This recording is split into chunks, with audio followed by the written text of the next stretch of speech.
Rinoplastika sonrası bize verilen en önemli sorulardan biri ameliyatın açık veya kapalı usul edilmesidir. Ameliyatın açık veya kapalı usul edilmesi tamamen cerrahın becerilerine ve məşğul olduğu, yani uzun müddət hansı şəkildə məşğul olmasına bağlı olaraq dəyişən bir üsuldur. Açıq və ya kapalı usulda ən önəmli fərq burunun kolimerla dediyimiz, yəni burunun uç qismində olan insizyon izi, yəni kəsiş izidir ən böyük fərqləri.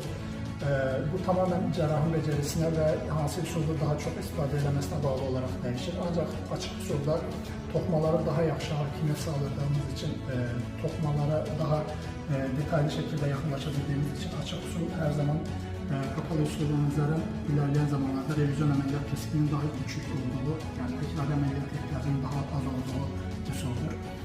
Eyni zamanda əməliyyat əsnasında istifadə edildiğimiz piezo cihazı açıq usulda daha yaxşı toxmalara yaxın, daha yaxşı şəkildə toxmalarla iletişim sağlaya bildiyimiz için açıq usul hər zaman kapalı usulla nəzərən biraz daha yaxşıdır.